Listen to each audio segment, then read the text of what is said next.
Okay, good afternoon. Good Good afternoon. afternoon, sir. Yes, good afternoon.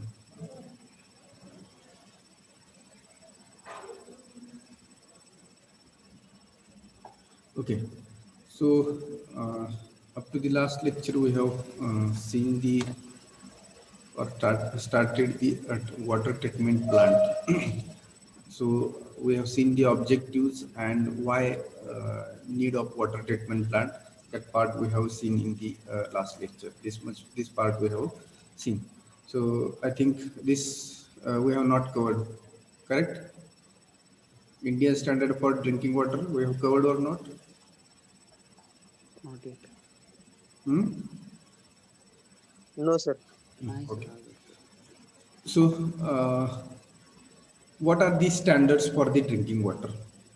So there are so many parameters of the water which we are drinking. So physical and chemical parameters are there. So we will see the physical and chemical parameters of the drinking water, and this as per the Indian standard. So physical parameters are the turbidity, then color, and then taste and odor. So this turbidity is the parameter of the or physical parameter of the drinking water. So turbidity is should be less than 10. The less than 10 value of turbidity, and the turbidity unit is there. We are finding the turbidity of water by NTU unit. Okay. So less than 10 म्हणजे 10 पेक्षा जर turbidity कमी असेल तर ते water safe for the drinking purpose. But if no alternate source available, limit is extended up to 25. जर पाण्याचा जर प्यायला सोर्स मिळतच नसेल टर्बिडिटी लेस पेक्षा 10 असलेला, तर त्या केसमध्ये 25 पर्यंत टर्बिडिटी अलाव करू शकतो, किंवा आपण टर्बिडिटी 25 पर्यंत असेल तर आपण ते पाणी पिऊ शकतो. त्याच्यापेक्षा जास्त असेल तर इनडायरेक्टली आपल्या बॉडीवरती त्याचे इफेक्ट होऊ शकतात अँड डिसिजेस होऊ शकतात आपल्याला. So same colour parameter, colour also less than 10. Colour हा सुद्धा हॅझन स्केलनं आपण कलर मेजर करतो, तोही लेस दॅन 10 असायला पाहिजे. But in case of no water available for drinking, then up to 50 it will be allowed. Then taste and odor, म्हणजे पाण्याची जी taste आहे की किंवा चव आहे ती कशी असायला पाहिजे, तर ती अनऑब्जेक्शनेबल. म्हणजे पाणी पिल्यानंतर okay we have drink the water like this, आपण पाणी पिलो, त्याच्यातून काहीतरी वेगळी अशी चव आपल्याला आली नाही पाहिजे, म्हणजे अनऑब्जेक्शनेबल. That is these are the physical parameters as per the Indian standard. Now chemical parameters, in that first is the pH. So pH value everybody knows. I think you all are the science students, so pH everybody knows. तुम्ही chemical केमिस्ट्रीमध्ये वगैरे पीएचच्या value calculate केले असतील 11वी-12वी असताना, किंवा experiment केला असेल pH value. So pH is 7 to 8.5. पीएचची value किती असायला पाहिजे, 6.5 पासून पुढे असेल तर तरी पण चालेल. And if water is not available then up to 9. जर आपल्याला या रेंजमधलं पीएचचं जर वॉटर अवेलेबल होतच नसेल किंवा आपण ट्रीट करू शकत नसेल तर 9.2 पर्यंत आपण पीएच असलेलं वॉटर ड्रिंक करू शकतो. Again dissolve solids 500 to 1500. Then total hardness 200 to 300. Then chloride to 200 to 250 mg per liter. Unit is mg per liter. Then sulfate content 150 to 200. Fluoride content 0.6 to 12. Nitrate 45 mg per liter. Calcium 75 mg per liter, and iron 0.1 to 0.3 mg per liter. So these are the standard requirements of the drinking water as per this particular parameters. मग chemical आणि physical आणि chemical दोन टाईपचे पॅरामीटर्समध्ये आपण this is the water safe for the drinking purpose. हे जे tolerance आहेत डिझायरेबल, या लिमिटमध्ये जर आपलं वॉटर असेल, वॉटरचे पॅरामीटर्स असतील, तर ते water safe for the drinking purpose. आलं लक्षात सर्वांच्या? So Yes, sir. take screenshot of this also, and you can write in your notebook.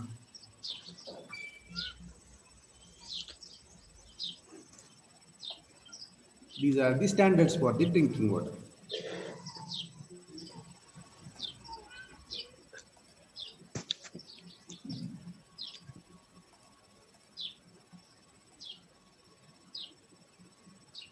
Okay, घेतला screenshot?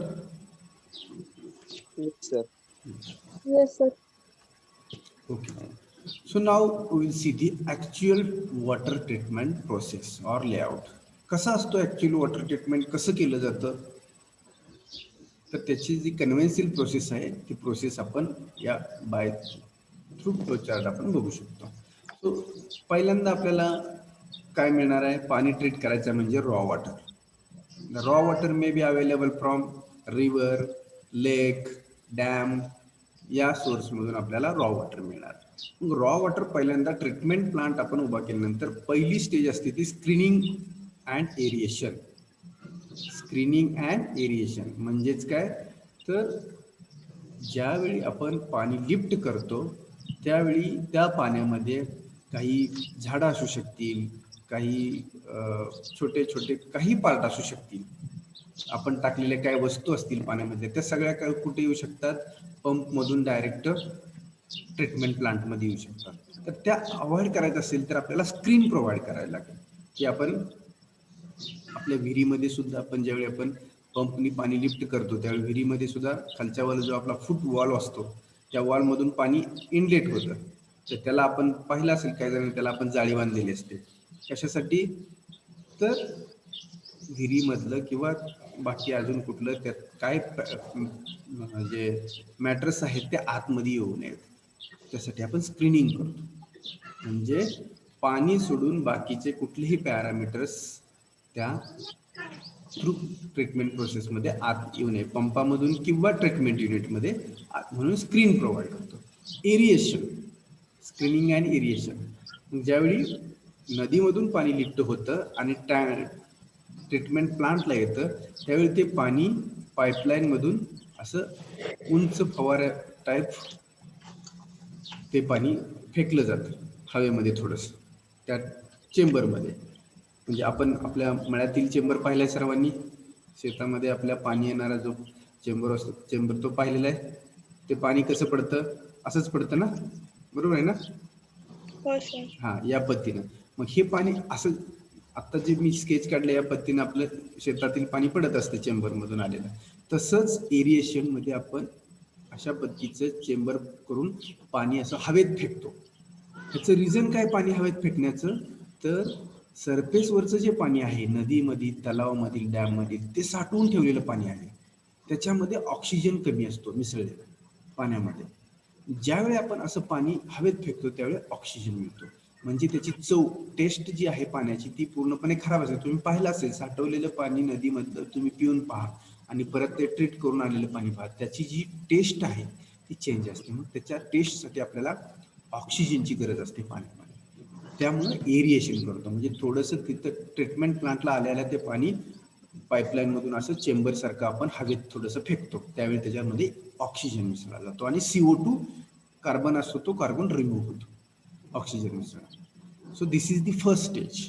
याचं डिटेल आपल्याला पुढे पाहायचं आहे आणखी, मी फक्त हा फ्लोचार्ट एक्सप्लेन करतोय सध्या, याची प्रत्येकाचं डिटेल मिनिंग आपण पुढे पाहणार आहे. त्यामुळे इथे जास्त वेळ घ्यायला नको, जिथं डिटेल वेळ आपण बघणार तिथं आपण त्या ठिकाणी याचं वेळ घ्या, फक्त प्रोसेस काय. नंतर कोऑग्युलेशन. मग या ठिकाणी एरिएशन स्क्रीनिंग केल्यामुळे इथं जी काय थोडीशी स्लज आहे किंवा कचरा आहे तो इथून निघून जातो स्क्रीनिंग मध्ये. दॅट इज इथं एकदा आपण कचरा काढतो. त्यानंतर कोऑग्युलेशन म्हणजेच काही केमिकल्स ऍड करतो, की केमिकल्स कशासाठी ऍड करतो, तर जे त्याच्यामध्ये पार्टिकल्स आहेत, ज्यांनी अनम्यूट केले त्यांनी थोडं म्यूट करा, पाठीमागचा आवाज येतोय, बोलायचं असेल तर त्यावेळी अनम्यूट करा. ओके. सो कोऑग्युलेशन. सो कोऑग्युलेशन प्रोसेसमध्ये ॲलमचा डोस दिला जातो. ॲलम is one of the chemical. हा ॲलमचा डोस इथून पाणी पुढे आलं की ॲलमचा डोस दिला जातो. ॲलमचा डोस कशासाठी? तर ॲलम हे एक केमिकल आहे की जे पार्टिकल्स असतात छोटे छोटे छोटे पाण्यामध्ये, ते एकमेकाकडं आकर्षित करून एकमेकाला चिटकतात ॲलममुळे, आणि मग त्याचं वेट वाढतं त्या पार्टिकलचं, आणि तो पार्टिकल तळाला जाऊन बसतो. त्याच्यामुळे ती कोऑग्युलेशन प्रोसेस असते. त्यानंतर फ्लॉक्युलेशन प्रोसेस आहे. फ्लॉक्युलेशन प्रोसेसमध्ये एका मोठ्याशा टँकमध्ये हे सगळं फ्लॉक्युलेशन म्हणजे फ्लॉक म्हणजेच काय, तर जे छोटे पार्टिकल्स आहेत ते एकमेकाला चिकटतात आणि ते तिथं सेटलिंग व्हायला चालू होतं. मग फ्लॉक्युलेशन म्हणजे काय, पार्टिकल्स एकमेकाजवळ येणे. कशाने येतात? तर ह्या ॲलमच्या डोसमुळे पार्टिकल एकमेकाकडे येतात. तिथून पुढं आहे ते सेडिमेंटेशन. हे पार्टिकल एकमेकाजवळ आले की पुन्हा ते सेडिमेंटेशन म्हणजे ते सेटल होतात खाली. त्याचा एक टँक आहे पुढे. फ्लॉक्युलेशनच्या पुढं सेडिमेंटेशनचा टँक असतो. मग त्या टँकमध्ये काय होतात, ते सगळे पार्टिकल जे आहेत ते सेटल होतात.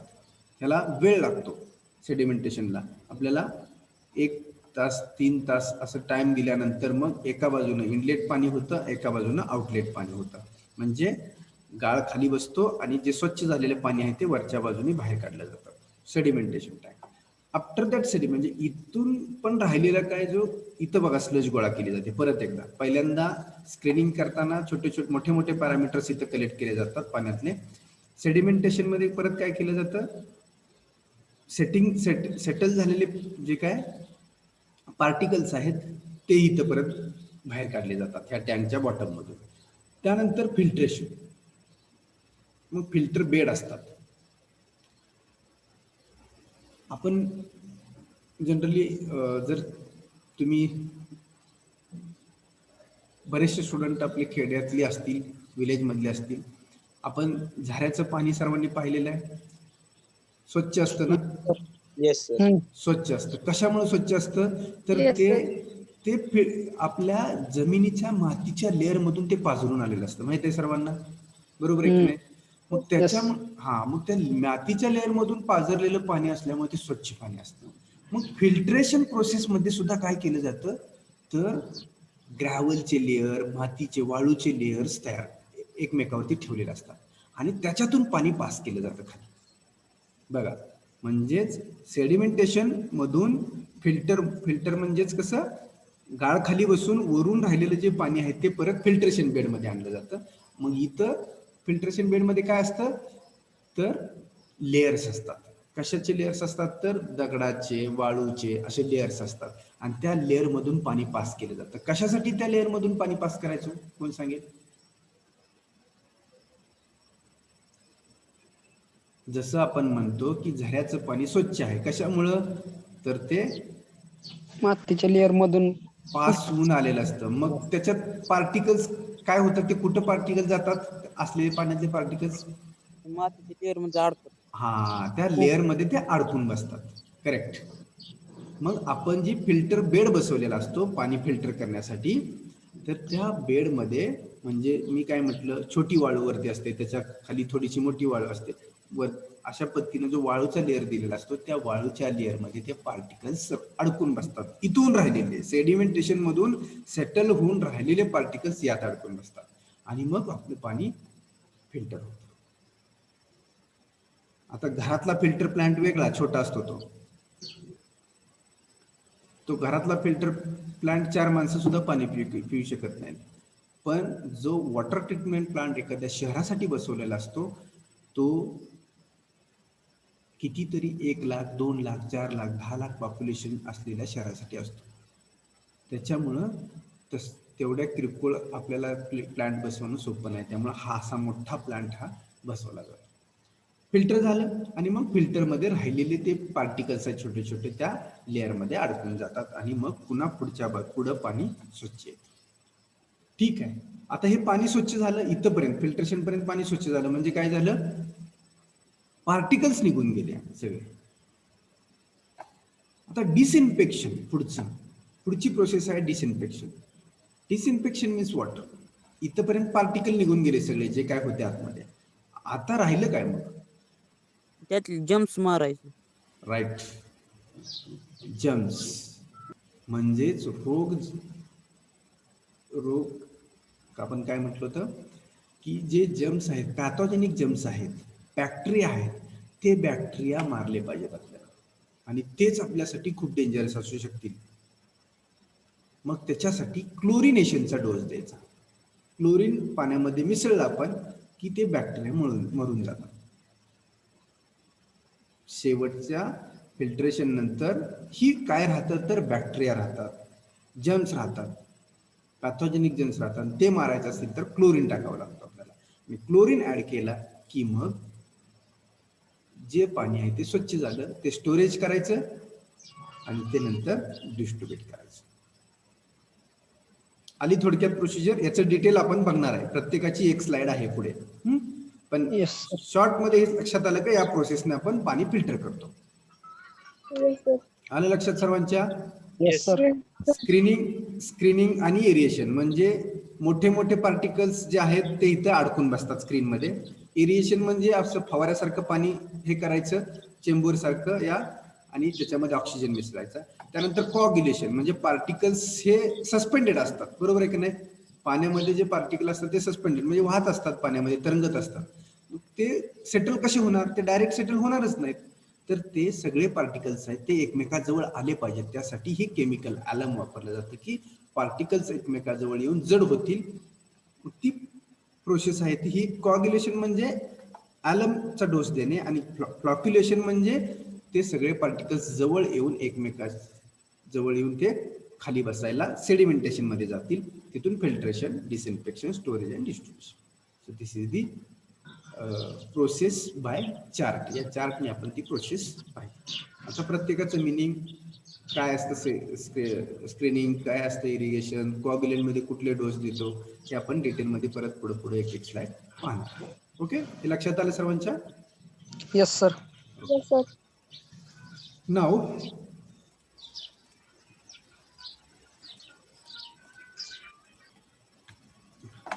ओके, एका पिक्चरनी पण आपण वॉटर ट्रीटमेंट प्लांटचा लेआउट बघू.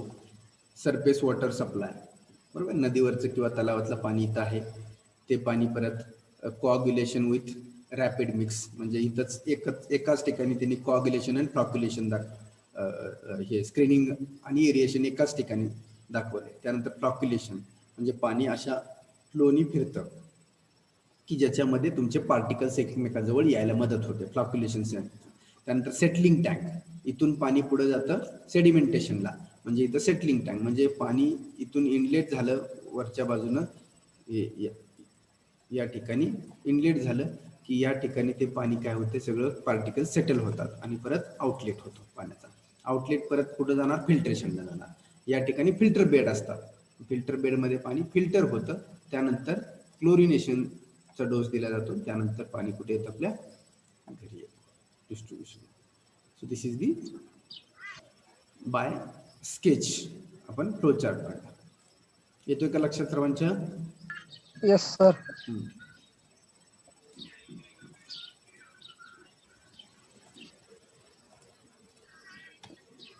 आणखी एक फ्लो चार्ट आहे, treated, untreated to treated water. Untreated water coagulation process, त्यानंतर फ्लॉक्युलेशन.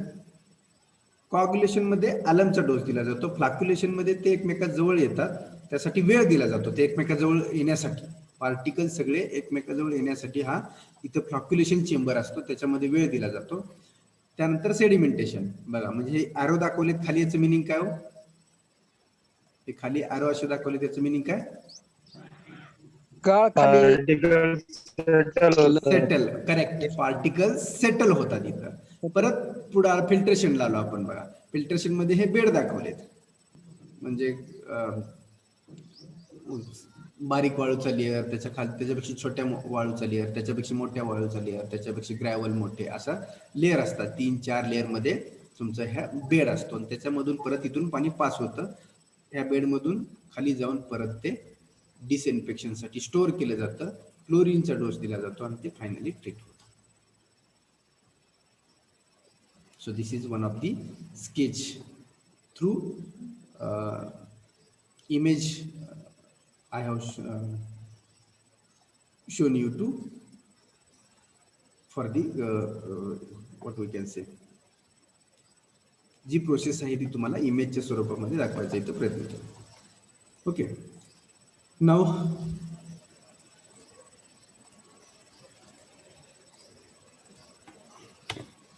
Okay, now we have seen the some of the components of the tank. आता प्रत्येकाचं फंक्शन काय बघा. Function of water treatment units आपण पाहिलं, स्क्रीनिंग पाहिलं, aeration पाहिलं, केमिकल म्हणजेच कोअग्युलेशन पाहिलं, सेडिमेंटेशन पाहिलं. मग प्रत्येकाचं फंक्शन काय, कशासाठी तो आहे बघा. एरिएशन मी थोडक्यात सांगितलंच तुम्हाला. एरिएशन अँड केमिकल यूज कशासाठी करायचा, कलर, ओडर अँड टेस्ट हे रिमूव्ह करण्यासाठी. जसं की मी सांगितलं होतं, पाणी आपण काय करतो एरिएशन प्रोसेसमध्ये, हवेमध्ये वरती असं चेंबर मधून आल्यासारखं उडवतो. कशासाठी, तर ऑक्सिजन मिक्स ऑक्सिजन. करण्यासाठी. मग ऑक्सिजन मिक्स झाला म्हणजेच त्याची टेस्ट, ऑक्सिजन आला पाण्यात की त्याची टेस्ट चेंज होणार. कितीही तुमचं पाणी जर साठवून ठेवलेलं असेल तर त्याचा थोडासा वास येतोच जास्त साठवलेलं पाणी म्हणजे नदीमधलं असेल, कारण का ते त्याच्यात भरपूर असे बॅक्टेरिया आणि त्याचा कलर वेगळा असतो पाण्याचा साठवलेल्या. मग ते सगळं चेंज करायचं असेल तर आपल्याला ते काढून टाकायचं असेल तर एरिएशन आणि केमिकल यूज करावं लागतं. त्याच्यावरून आपल्याला कलर, ओडर आणि टेस्ट हे 3 पॅरामीटर्स रिमूव्ह करता येतात एरिएशन मधून आणि केमिकल. देन स्क्रीनिंग केल्यामुळे काय होतं, काय लिहिले हे, floating matter. It means what, तरंगणारे पार्टिकल. काहीही पाण्यामध्ये तरंगणारे जे पार्टिकल्स असतील, मग त्याच्यामध्ये लाकडाचे तुकडे असतील, चुकून मासे सुद्धा येऊ शकतात पाईपलाईन मधून. त्यानंतर काय कचरा टाकलेला असेल नदीमध्ये कोणीतरी, तो त्या पंपा थ्रू येऊ शकतो. तर हे सगळे जे फ्लोटिंग मॅटर्स आहेत हे सगळे स्क्रीनिंग केले की अडकून जातात मोठे. त्यानंतर केमिकल मेथड म्हणजे आयर्न आणि मॅंगनीज जर तुम्हाला रिमूव्ह करायचं असेल पाण्यामधला तर तुम्हाला केमिकल्स यूज करावे लागतात. देन सॉफ्टनिंग म्हणजे हार्डनेस, पाण्याचा हार्डनेस, की जसं आपण चर्चा केली होती, ग्राउंडच्या खालचं जे वॉटर आहे त्याचा हार्डनेस जास्त असतो as compare to surface water. मग जर हार्डनेस आपल्याला त्याच्या पण क्षार, मग क्षार कमी करायचं असेल तर काय करायचं, तर ती सॉफ्टनिंग हा एक युनिट हे आहे. आपण तो पण लास्टला पाहणार आहे, म्हणजे सगळ्यात शेवटची स्लाइड तशी सॉफ्टनिंगचीच आहे, ते आपण पाहू. त्याच्यामध्ये हार्डनेस रिमूव्ह केला जातो. देन सेडिमेंटेशन, की मगाशी आपण पाहिलं, सेडिमेंटेशन मध्ये काय होतंय बघा, सस्पेंडेड पार्टिकल्स रिमूव्ह केले जातात. इथे लिहिलेलं आहे, in the sedimentation suspended particles और सस्पेंडेड मॅटर्स आर रिमूव्ह. इथं वरती लिहिलेलं आहे फंक्शन म्हणजेच काय रिमूव्ह करतोय तो, आणि युनिट कोणतं आहे ते लिहिलेलं आहे. या युनिटच्या अंडर हे आपण पाण्यातून काढून टाकतो किंवा रिमूव्ह करतो. देन कोअग्युलेशन प्रोसेस आपण पाहिली, त्याच्यामध्ये suspended matter, a part of colloidal matter and bacteria. ह्या कोलायडल मॅटर म्हणजे जे सस्पेंडेड पार्टिकल्स आहेत त्याला एकत्र आणण्याचं काम या कोअग्युलेशन प्रोसेसमध्ये होतं. Then filtration, remaining colloidal dissolve matters and bacteria. Filter बेडमध्ये पण राहिलेले कोलायडल मॅटर्स आणि बॅक्टेरिया अडकून बसतात. आणि डिसइन्फेक्शन मध्ये पॅथॉजेनिक बॅक्टेरिया, जसं मग आपल्या मित्रांमध्ये सांगितलं, जर्म्स, पॅथॉजेनिक जर्म्स आपण किंवा पॅथॉजेनिक बॅक्टेरिया आपण डिसइन्फेक्शन म्हणजे क्लोरीनचा डोस देऊन Cl2 आपण वापरून ते काय करू शकतो, किल करू शकतो किंवा काढून टाकू शकतो. So these are the units, these are the function, or we can remove these parameters by treating the water. आलं लक्षात सर्वांच्या? Yes sir. एरिएशन आपण कलर, ओडर, टेस्ट रिमूव्ह करू शकतो. स्क्रीनिंग आपण फ्लोटिंग मॅटर रिमूव्ह करतो. केमिकल मेथडने आपण iron आणि मॅंगनीज रिमूव्ह करतो. सॉफ्टनिंग प्रोसेसनं आपण हार्डनेस रिमूव्ह करतो पाण्यातला. सेडिमेंटेशन सस्पेंडेड मॅटर्स रिमूव्ह करतो. So this is suspended matter म्हणजे सर काय नेमकं? सस्पेंडेड मॅटर म्हणजे नेमकं काय असतं ते? सस्पेंडेड मॅटर म्हणजे पार्टिकल्स असतात. पार्टिकल्स आपण पाहिलेत ना पाण्यामध्ये, आपण म्हणतो काहीतरी थोडे काहीतरी गवताचा तुकडा असेल एकदम छोटा, किंवा मातीचा एखादा पार्ट असेल जो फ्लोटिंग आहे करतो. आपल्याला एक जर स्वच्छ न झालेलं पाणी जर पाहिलं तर काहीतरी आपल्याला थोडंसं दिसतं ना आतमध्ये, गडूळ. गडूळता, राईट. गडूळ पाणी आपण जे म्हणतो, गडूळ म्हणजेच काय असतं तर मातीचे पार्ट थोडे थोडे त्याच्यामध्ये ते सस्पेंड म्हणजे तरंगत असतात ते पार्ट. सस्पेंडेड म्हणजेच तरंगणे. मग ते तरंगत असणारे जे मॅटर आहेत ते सेडिमेंटेशन मध्ये आपण म्हणजे सेडिमेंटेशनचा टँक असतो मोठा, सेटलिंग टँक. त्या टँक मध्ये पाणी रेस्ट, आपण साठवून ठेवलेलं पाणी कसं आपल्या घरातल्या हांड्यामध्ये पिंपामध्ये कसं शांत असतं आणि ज्यावेळी पाणी सेटल होतं त्यावेळी त्यातले पार्टिकल्स हळूहळू जर वजन त्याचं वाढत गेलं किंवा जर तरंगणारा असेल तर तरंगतच राहतो, पाण्यापेक्षा जर त्याची हे कमी असेल तर. पण थोडंसं वजन असलं तर तो काय करतो, तळाला जसा जाऊन बसतो. तसं सेटलिंग टँक मध्ये काय होतं, हे जे मॅटर्स आहेत ते सगळे खाली सेटल होऊन बसतात. मॅटर्स म्हणजेच पार्टिकल्स, थोडक्यात सस्पेंडेड पार्टिकल्स. पाण्यामध्ये फ्लोट होत असणारे, तरंगत असणारे जे पार्टिकल्स असतात छोटे छोटे, मग मातीचे कण असतील, काही तर तुकडे असतील कशाचे छोटे छोटे एकदम, जे आपल्याला बारीक बघितलं तर दिसतात, ते असे जे पार्ट आहेत त्याला आपण सस्पेंडेड मॅटर म्हणतो. आलं लक्षात? Okay sir. कॉग्युलेशन मध्येच, कॉग्युलेशन अगोदर येतं आणि त्यानंतर तुमचं ऍक्च्युली सेडिमेंटेशन येतं. कॉग्युलेशन म्हणजे केमिकलचा डोस दिला जातो की त्या पार्टिकलला एकत्र येण्यासाठी, आणि मग ते परत या सेडिमेंटेशन प्रोसेसमध्ये त्या टँकमध्ये खाली जाऊन बसतात. त्यानंतर फिल्ट्रेशन आणि डिसइन्फेक्शन. सो या प्रोसेसने आपण पाणी ट्रीट करतो. ओके, सो ह्याचा पण एक स्क्रीनशॉट काढून घ्या, बिकॉज मे बी तुम्हाला एक्झामला MCQ विचारला जाऊ शकतो प्रत्येक वरचा. युनिट आहे एरिएशन, तर एरिएशन काय होतं तर या 3 पॅरामीटर्स निघू शकतात. या पद्धतीने तुम्हाला MCQ विचारला जाऊ शकतो. So this also take screenshot and write in your notebook.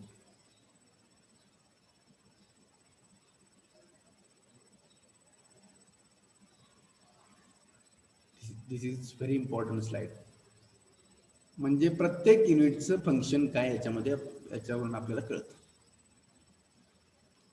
Okay, over.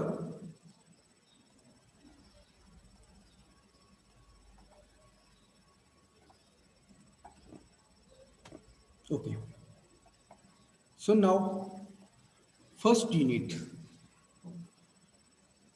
Of water treatment plant is screening.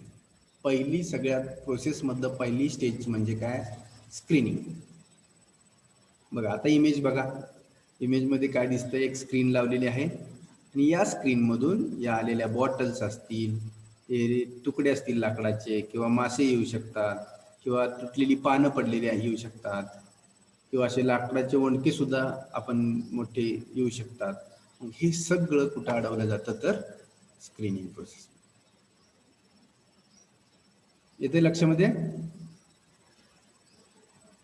मोठे पार्ट अगोदर काढून टाकायचे. मग इथे लिहिलेलं आहे, remove large solids, logs, branches, rags, fish. हे सगळं जे छोटे छोटे जे पार्टिकल्स आहेत जे स्क्रीन मध्ये अडकून बसतील, हे सगळे काय केले जातात, रिमूव्ह केले जातात स्क्रीनिंग मेथडमध्ये. Then simple process may incorporate a mechanized trash removal system. Mechanized trash removal system, it means what? Mechanized trash म्हणजेच यांत्रिक पद्धतीनं कचरा रिमूव्ह करणे. ही प्रोसेस काय तर यांत्रिक पद्धतीनं कचरा रिमूव्ह करणे इज द प्रोसेस ऑफ, त्याला आपण स्क्रीनिंग म्हणतो. मेकॅनाइज्ड म्हणजे यांत्रिक आणि ट्रॅश म्हणजे कचरा. तर कचरा रिमूव्ह करण्यासाठी ही आपण प्रोसेस यूज करतो, that is the screening. Protect pumps and pipes in water treatment plant. बघा, जर असे ओंडके लाकडाचे, असे जर लाकडाचे तुकडे, त्यानंतर असे झाडाची पानं मोठी मोठी, अशा बॉटल्स जर पंप मधून आत आल्या तर काय होईल हो? पाणी ज्यावेळी लिफ्ट करतो पंपनी आणि असे जर पार्टिकल्स की मॅटर जर पंपनी सक केले पाण्याबरोबर तर काय होईल, ते कुठेतरी पंपामध्ये अडकून बसतील, पंप खराब होईल, बऱ्याच गोष्टी आहेत. To protect pump and pipes, किंवा पाईप बस्ट होतील. मग त्याच्यासाठी आपल्याला अगोदर स्क्रीनिंग करावं. बरोबर आहे ना, येते का लक्षात? Yes, sir. Yes, sir. Screening कशासाठी करायचं, तर प्रोटेक्ट करायचं आहे. पंपला प्रोटेक्ट झाला पाहिजे, पाईपलाईन प्रोटेक्ट झाली पाहिजे, नाहीतर पंप खराब होईल, पाईप बस्ट होतील. So we have to remove this particle initial phase. हे सगळे पार्टिकल्स इनिशियल फेज मध्ये आपल्याला रिमूव्ह करणं गरजेचं आहे. अँड कसे रिमूव्ह करणार, बाय स्क्रीनिंग. आलं लक्षात स्क्रीनिंग म्हणजे काय? Yes, sir. Okay, Yes, Yes. sir. so we'll go ahead for the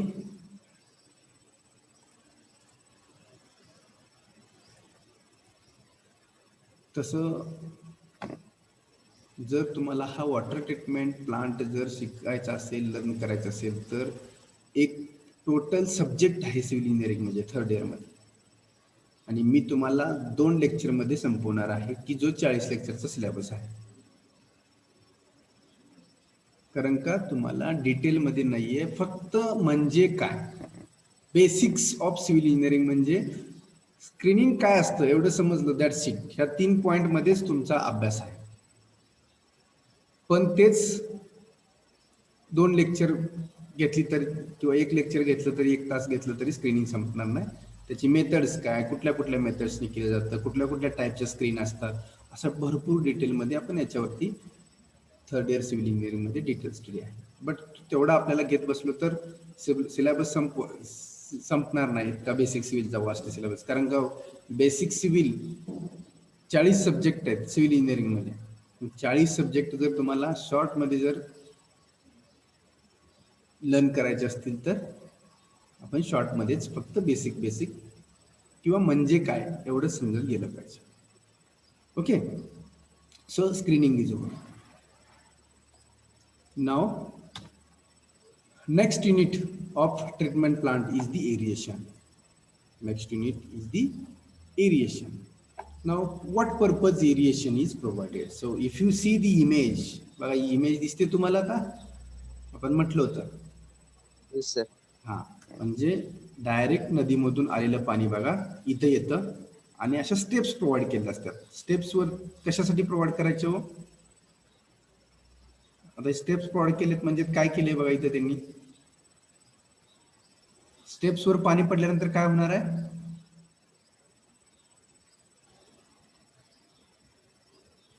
काय होणार आहे, स्टेप्सवर पाणी पडत पडत गेलं म्हणजे ते थोडंसं हवेमध्ये जंप होत जाणार आहे, बरोबर आहे की नाही. पाणी स्टेप्स वरून खाली जात असताना ते हवेमध्ये जंप होत जाणार, म्हणजेच काय होणार, याच्यामध्ये Oxygen add. ऑक्सिजन ऍड होणार. एरिएशन मध्ये हे दिसताना पाणी इथं सेंटरला बघा खराब दिसते, परत पाणी ज्यावेळी पडलं त्यावेळी आपल्याला कलर कसा दिसायला लागला, त्याचा फ्रेश दिसायला लागला, म्हणजे ऑक्सिजन मिसळला गेला. So work diffusion of air. एरिएशनचं काय वर्क आहे, तर डिफ्युजन ऑफ एअर मिक्स करायचे तर आपल्या याच्यामध्ये, म्हणजेच oxygen mix. Remove odour and taste. Aeration means remove odor and taste. Then oxidize iron and manganese, increase dissolved oxygen content in water, remove CO2 and reduce corrosion and remove methane and other flammable gases. बघा, aeration केल्यामुळं ह्या सगळ्या गोष्टी होतात. Oxidize iron and manganese, increase dissolved oxygen, म्हणजे याच्यामधला oxygen increase केला जातो. Then remove CO2, carbon dioxide जो आहे तो रिमूव्ह होतो. रिड्यूस करोजन जे आहे पाण्यामध्ये, जे पाणी साचून राहिले की पाण्यालाही करोजन होतं, तो रिड्यूस होतं corrosion. Reduce methane and other flammable gases due to only this aeration process. म्हणजे हे पाणी असं जंप मारत गेलं म्हणजे हवेत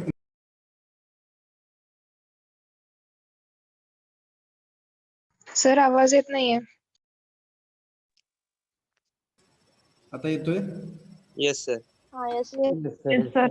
इंटरनेट अचानक डिस्कनेक्ट झालं. ओके. सो स्क्रीन दिसत नाही ना? No sir. No, sir. No, sir.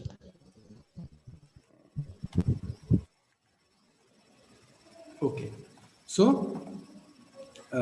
as we discuss about the aeration unit, so या पद्धतीने एरिएशन युनिट असतो आणि त्याचे हे फंक्शन्स आहेत. Okay. So now there are so many types of aerations. आपण आता हे इमेज पाहतोय. इमेज मध्ये काय होतं, इथून आलेलं पाणी या स्टेपवर येतं, इथून परत या स्टेपवर, तिथून परत खालच्या स्टेपवर, म्हणजे असं स्टेप पूर्ण पाणी जात असताना काय होतंय, पाण्याचं जम्पिंग होतंय आणि म्हणजेच तो हवेमध्ये पाणी मिसळून ऑक्सिजन त्याच्यामध्ये मिसळला जातो. मग ह्याचे हे कन्स्ट्रक्ट करण्याचे 4 टाइप्स आहेत. एरिएटर्स, 4 टाइपचे एरिएटर आहेत. Gravity aerator, fountain aerator, diffused aerator and mechanical aerator. So we will see one by one how looks gravity aerator, कसा असतो ग्रॅव्हिटी एरिएटर, फाउंटेन कसा असतो, डिफ्यूज कसा असतो, मेकॅनिकल कसा असतो, दॅट वी विल सी.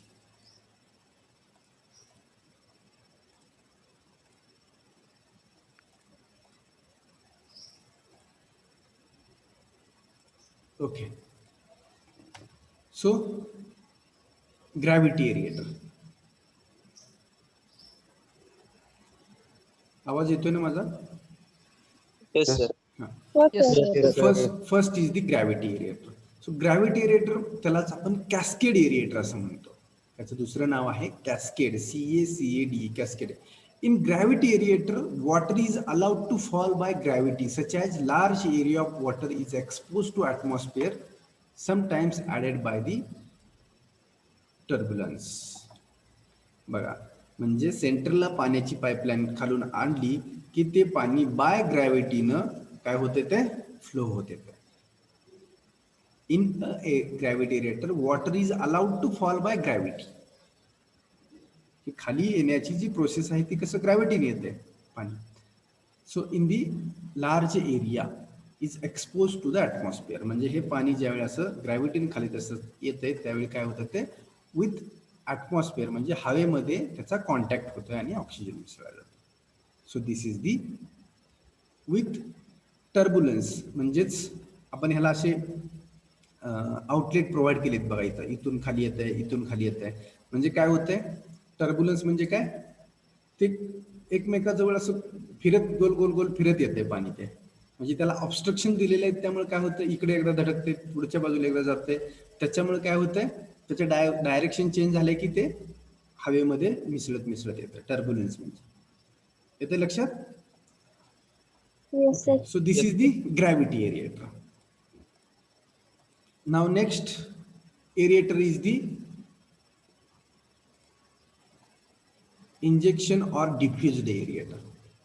आता हा डिफ्युज्ड एरिएटर म्हणजे काय असतो, तर पाणी पास होत असताना पाण्याच्या खालून किंवा पाण्यामधून पाईप्स प्रोव्हाइड केलेले असतात. आता इथं पाणी जंप केलं जात नाहीये. इथं काय होतंय, तर आतमध्ये पाईप्स असतात पाण्याच्या. पाणी ज्यावेळी एका वेनं फ्लॉक्युलेशनकडे जात असते पुढच्या प्रोसेसकडे, त्यावेळी डायरेक्ट इथं पाईप्स प्रोव्हाइड केले जातात. तर पाईप्स काय करतात, तर बघा एअर पाईप्स असतात त्या. It consist of tank. Diffused aerator म्हणजे काय, it consist of tank with perforated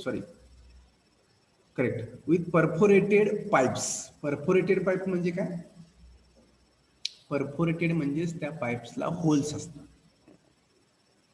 perforated pipes means pipe ज्या आतमध्ये असतात या टँकमध्ये त्याला होल्स असतात. ट्यूब्स और diffuser plates fixed at bottom to release fine air bubbles.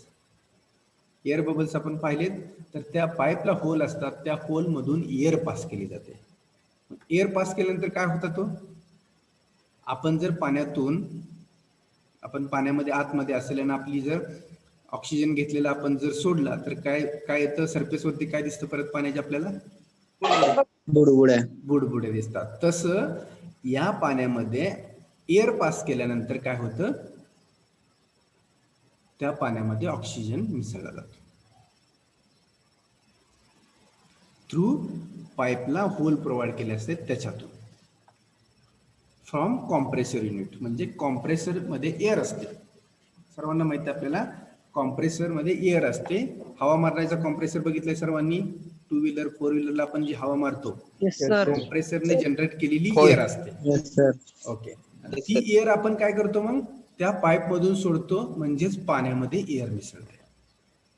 So this is the diffused method of aeration. त्याला डिफ्युज्ड एरिएटर म्हणतात. एक पहिला ग्रॅव्हिटी एरिएटर पहिला म्हणजे ग्रॅव्हिटीनं पाणी स्टेपवरून निघून जातं. तसं हा डिफ्युज्ड एरिएटर म्हणजे पाणी ग्रॅव्हिटीनंच जात असतं पण पाईप्स खाली प्रोव्हाइड केले असतात की ज्याच्यातून एअर सोडली जाते. The time of aeration is 10 to 30 minute. या डिफ्युज्ड एरिएटरचं टाइम म्हणजे ती एअर किती वेळ सोडली जाते तर 10 ते 30 मिनिटापर्यंत. And 0.2 to 0.4 litre of air is required for 1 litre of water. एका लिटरसाठी 0.2 to 0.4 litre. So this is very important. हे नोट करत चला असे जे कुठे आकडे वगैरे येतात ते. सो अर्ध्या तासापर्यंत आपण एरिएशन करू शकतो डिफ्युजन एरिएटरनी. आणि 0.2 to 0.4 litre of air is required for 1 litre. 1 litre पाण्यासाठी 0.2 to 0.4 लिटर इतकी एअर आपल्याला लागते. आलं लक्षात डिफ्युज्ड एरिएटर कसा असतो. Yes, sir. इथं खाली पण दाखवलंय बघा. ही पाईप आहे. या पाईप मधून एअर पास केली जाते. हे पाणी आहे ऑलरेडी पाईपच्या वरती आणि ह्याच्यातून एअर पास होणार. ती एअर फायनली परत सरफेस वरती येणार. जसं आपण बुडबुड्या म्हणतो आपण पाहिलेले आहेत तसं पद्धतीनं पाण्यामध्ये सगळ्या एअर सोडली जाते. So this is the diffused aerator. Next aerator is the fountain aerator. Image पाहिले की आपल्या लक्षात येऊन जाते बघा. आता या ठिकाणी जसे पहिला एरिएटर आपण पाहिला ग्रॅव्हिटीचा तो काय असतो तर तो एरिएशन हा एक युनिटच बाजूला असतो. इथं कसं आहे फ्लॉक्युलेशन टँक मध्येच इथे एअर सोडली जाते फाउंटेन टाईप. आता बघा फाउंटेन एअर आपण सर्वांनी फाउंटेन पाहिलेले आहेत. Yes, sir. फाउंटेन म्हणजे काय असतं एका ठिकाणी पाण्यामधून आपण काय करत असतो जसं आपण चेंबर म्हटलं त्या पद्धतीनं फाउंटेन्स हे कुठं प्रोव्हाइड केले जातात. जनरली गार्डन्स वगैरे असतात. आपण पाहिले गार्डनच्या तिथं फाउंटेन्स असतात. तर जसं हे स्प्रिंकलर टाईप पाणी हे हवेमध्ये फवारतं पूर्णपणे असं फवारा म्हणतो आपण फवारा मारणे त्या पद्धतीनं हे पाणी असं हवेमध्ये फेकलं जातं. आणि मग काय होतं हे हवेमध्ये पाणी फेकल्यानंतर काय होणार आहे आपलं पर्पज काय एरिएशनचं ऑक्सिजन मिक्स होणार. हा एअर मिक्स झाली पाहिजे म्हणजेच ऑक्सिजन मिक्स झाला पाहिजे पाण्यात. For that purpose this type of aerators we are provide. Aeration शब्दातच त्याच्या मिनिंग आहे एरिएशन. मग हे पाणी असं फाउंटेन टाइप एअर मिक्स केली जाते. This is the third type of aeration. These are also known as spray aeration. त्याला आपण स्प्रे एरिएशन सुद्धा म्हणतो. With special nozzles to produce the fine spray. बरं फाईन स्प्रेसाठी आपण नोझल्स बसवतो. आपण स्प्रिंकलर इरिगेशन सर्वांनी पाहिलं असेल मे बी 99.99 लोकांनी पाहिले स्प्रिंकलर. Yes, sir. हा मग त्याचं आणि ह्याचं वर्किंग सेम. Yes, sir. त्याला नोझल्स बसवलेले असतात छोटे छोटे आणि पाणी असं. आता तो स्प्रिंकलर आहे तो वेगळ्या पर्पजसाठी वापरतो आपण आणि इथं काय आहे तेच पाणी फक्त वरती उडवायचं हवेमध्ये परत खाली तिथेच पडणार आहे या प्रोसेसमध्ये. आणि स्प्रिंकलर इरिगेशन म्हणजे आपण काय शेतीसाठी वगैरे स्प्रिंकलर किंवा गार्डनिंग मध्ये गार्डन भिजवायला वगैरे स्प्रिंकलर वापरतो. तसं हे पाणी तिथल्या तिथेच पडणार आहे. Each nozzle is 0.5 to 4 centimetre diameter. 2.5 to 4 centimetre डायमीटरचे आपण नोझल्स वापरतो. Discharging about 18 to 36 litre per hour. 18 ते 36 लिटर पर आवरला पाणी वर जावं डिस्चार्ज व्हावं आणि परत ते खाली पडणार आहे पाणी. Nozzles spacing should be such that each of water has aerator area is 0.03 to 0.02 for 1 hour. M2 meter. Just a minute. Which unit is given?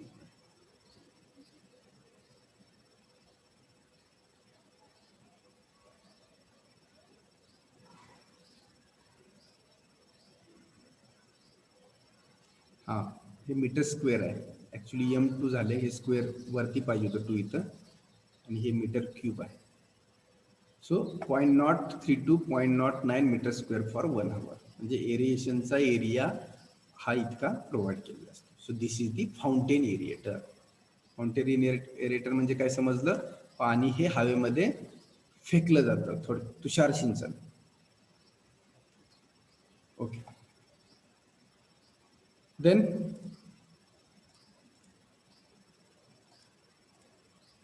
next aeration is the mechanical.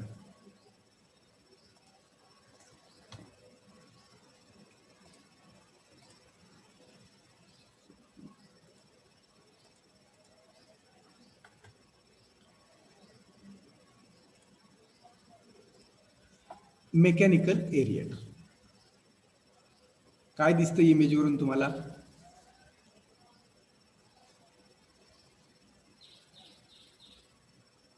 कोण सांगेल इमेज वरून काय दिसतंय? पाणी mix होतंय सगळं त्या. हा, ताक कसं घुसळतो माहिती आहे सर्वांना? Yes sir. हा, रवीना. त्या पद्धतीने आपण काय करणार आहे, पाण्यामध्ये असे मेकॅनिकल, हा दिसताना ताक घुसळायचा रवी असतो तसंच दिसतंय का नाही ते पण? Yes sir. हा, फक्त ताक हे आपल्या एका छोट्याशा पातेल्यामध्ये असतं, त्यामुळे ते आपल्याला सोपं जातं हाताने फिरवायला. हे सोपं जाईल का आपल्याला हाताने? कारण का एवढा मोठा टँक आहे, बरोबर आहे. त्याच्यामुळं इथं दिसते ती मेकॅनिकल मशीन, पंप दिसतोय तुम्हाला या ठिकाणी वरती, आणि त्याला खाली हे तुमचा शाफ्ट आहे, आणि त्याला हे थोडक्यात ब्लेड टाईप पाती बसवलेले आहेत, आणि ह्याला असे ऑब्स्ट्रक्शन्स आहेत. हे मोटरने हे फिरवलं जातं. त्यावेळी काय होतं, जसं आपण ताक घुसळतो त्या पद्धतीनं पाणी घुसळलं जातं, आणि ते हवेमध्ये मिक्स होतं आणि ऑक्सिजन मिक्स होतं. फायनल आउटपुट काय आहे? ऑक्सिजन मिसळला पाहिजे. सो त्याच्यामध्ये ऑक्सिजन मिसळला जातो. तसंच सेकंड स्केच सुद्धा आहे. So mixing paddle as in the flocculation are used. Mixing paddles म्हणजे हे जे पॅडल्स आहेत, हे जे पाते दिसतात तुम्हाला, याला पॅडल्स म्हणतो आपण. पॅडल्स आहेत हे. Mixing paddles as in a flocculation are used. म्हणजे फ्लॉक्युलेशन, आता ही ॲक्च्युली फ्लॉक्युलेशन टँक असतो. म्हणजे पहिली ग्रॅव्हिटी चेंबर बघितला, ग्रॅव्हिटी एरिएटर, तिथं ती प्रोसेस वेगळी आहे, ती तो एरिएटरच बसवलेला असतो तिथं. त्यानंतर दुसरा पाहिला आपण कोणता? ट्यूबचा, डिफ्युज्ड एरिएटर पाहिला. डिफ्युज्ड एरिएटर म्हणजे पाणी फ्लो होत असतानाच टँकमध्ये त्याच्यामध्ये एअर सोडली जाते. तिसरा जो आपण पाहिला तो कोणता पाहिला? फाउंटेन. फाउंटेन म्हणजे साठवलेले जे पाणी आहे फ्लॉक्युलेशन मध्ये, म्हणजे ॲलमचा डोस दिल्यानंतर फ्लॉक्युलेशन चेंबरमध्ये पाणी साठवलेलं असतं, आणि तिथं आपण फाउंटेन एरिएशन म्हणजे पाणी हे वरती हवेमध्ये फेकतो. आणि इथं पण तसंच आहे. फ्लॉक्युलेशन चेंबर म्हणजे केमिकल मिक्स केल्यानंतर जिथं पार्टिकल्स एकमेकाजवळ यायला जो टँक असतो त्याच टँकमध्ये हे केलं जातं एरिएशन. म्हणजे आता एरिएशन युनिट तिकडे वेगळा होता पहिल्या केसमध्ये, इथं काय झालंय, फ्लॉक्युलेशन आणि एरिएशन एकाच ठिकाणी आहे. फ्लॉक्युलेशन आणि एरिएशन एकाच ठिकाणी आहे, म्हणजेच इथंच पाणी घुसळलं जातं आणि इथंच ॲलमचा डोस देऊन पार्टिकलला एकमेकाजवळ आणण्याचा प्रयत्न केला जातो या दोन्हीमध्ये. Then paddles may be either submerged or at the surface. हे पॅडल्स एकतर सरफेसवरती असतात किंवा पाण्यामध्ये आतमध्ये असतात. सबमर्ज्ड, सबमर्ज्ड मिनिंग काय? सबमर्ज्ड, मर्ज केलेले असतात आतमध्ये किंवा सरफेसवरती असतात. सो आलं लक्षात मेकॅनिकल एरिएटर कसा असतो? एव्हरीवन? Yes sir. हा, आपण 4 टाईपचे एरिएटर बघितले. त्या 4 टाईपच्या एरिएटरने आपण काय करू शकतो, पाणी हे आपलं एम काय, पाणी हे हवेत मिसळलं पाहिजे की ज्याच्यामध्ये हवेत मिसळल्यानंतर ऑक्सिजन मिसळ. That is the target aeration. मग अशा वेगवेगळ्या पद्धतीने आपण ते एरिएशन करू शकतो. ओके, आपला टाइम संपत आलेला आहे.